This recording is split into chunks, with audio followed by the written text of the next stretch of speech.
taon mo po kayo? 21. Early 22 July. So, this is the first question, sir. If you were given a chance to stand in front of the LGBTQIA+ community, what would be your advice to people that are afraid to show his or her gender identity? So, if I were given a chance to stand up sa mga LGBTQ, the advice that I will give to them is they need to show them what they are, kung sino talaga sila, and dapat maging proud sila kung ano yung mga ginagawa nila, and hindi dapat sila nag-extreme lang for example sa part na tinatago nila yung identity nila. Dapat ini-out nila din kasi pinakita yung mga talent nila. Next question po, sa sarili mo pong opinion po, sa tingin mo po ba magiging good parents yung part of LGBTQIA+?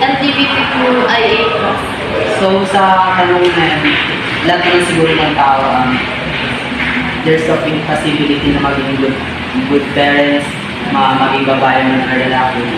So para sa aming mga LGBTQ, part ng LGBTQ, para sa akin, there's a possibility na maging good parents din kami kasi tulad din ninyo, meron din kami, we have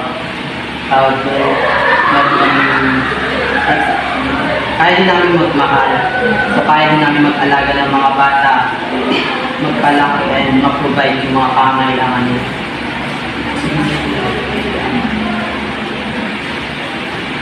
So, thank you sir sa pagpayag ng interview na namin. So, na-appreciate ko namin yung effort mo, yung time mo po, and thank you so much po. Thank you. For us.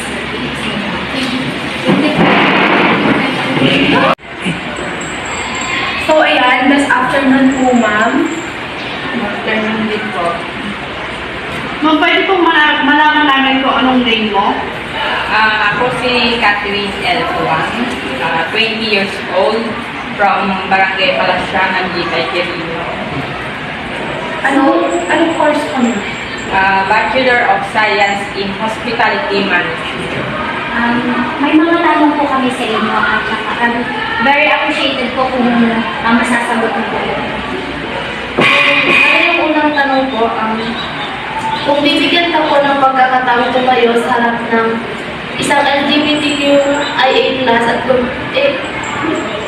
isang LGBTQIA+ community, ano ang magiging payo mo sa mga taong natatakot na ipakita ang kanilang pagkakakilala sa kanilang kasarian? May papayo ko lang dun is ipaliwanag nila, ipakita nila kung ano nung meron sila. At silang katakutan yung mga taong nagpupod siya sa kanila, palakasin nila yung loob nila, and then, yun lang, thank you. Ito po ang huling tanong. Sa iyong sariling opinion, ay magiging mabuting magulang ba ang miyembro ng LGBTQA+, oo o hindi, at bakit? Ang dalawang sagot dyan, oo o hindi. Oo, okay lang sa akin na kung anong meron siya, kung ano siya, tatanggapin ko. Yung hindi naman, yung ugali. Kung ano yung ipinapakita niya na hindi na maganda, itatama ko. Ay, meaning ko kunyari ko magiging magulang ko kayo. Tapos di ba, part po kayo ng LGBTQ. Tapos magiging magulang din kayo soon. Magiging mabuti kaya kayong magulang sa mga magiging anak ko dito? For sure sa akin, hindi.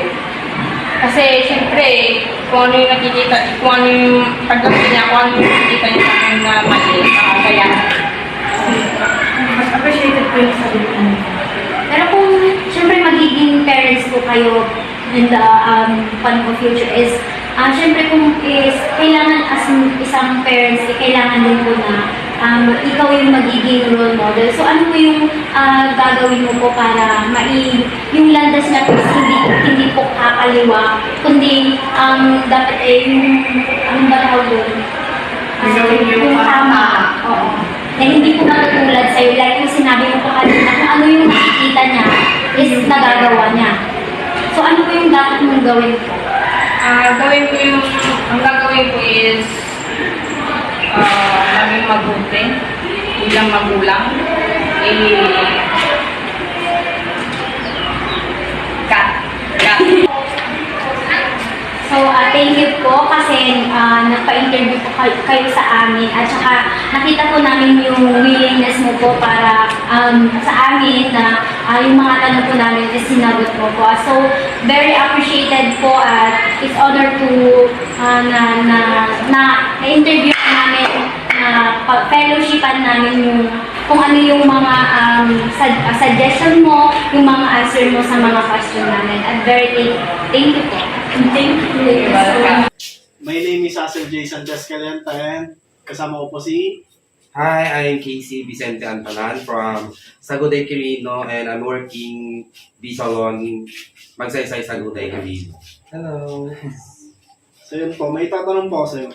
If you were given a chance to stand in front of LGBTQIA+ community, what will be your advice to people that afraid to show his or her gender identity? Well, I would tell to a person who is afraid of showing that identity that no matter what you do, good or bad, people have something to say either. So why not show off his true color and spread his wings and live without limits to see the world of reality? So kailangan niyang ilabas lang yung true identity niya.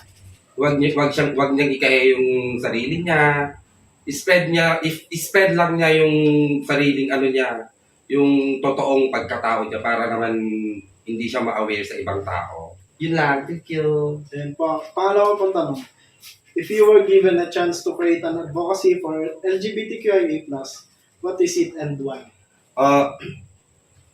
I would create a sustainable livelihood to LGBT members of the community. They are talented, they are skilled. Full make is an investment for them to be a contributory factor in economic growth and development of the community. So sabi dito, gagawa ka lang ng isang magandang livelihood para sa mga LGBTQ+. So okay na yun, basta livelihood. Magandang livelihood for LGBTQIA+. So yun po. Pangatlong tanong. On your own opinion, is LGBTQIA+ member will be a good parents? Yes or no? And why? Most of the LGBTQ members have gone through a lot. They were judged, criticized, discriminated, and misrepresented because of these powerful weapons that they will be able to raise a child who can freely show his own identity and live harmoniously without prejudice. Yes, wala namang masamang problema na mag-parents ka as long as wala kang ginagawang masama at saka as long as kaya-kaya mong i-stand yung magiging children mo. So yun po, thank you. Thank you so much.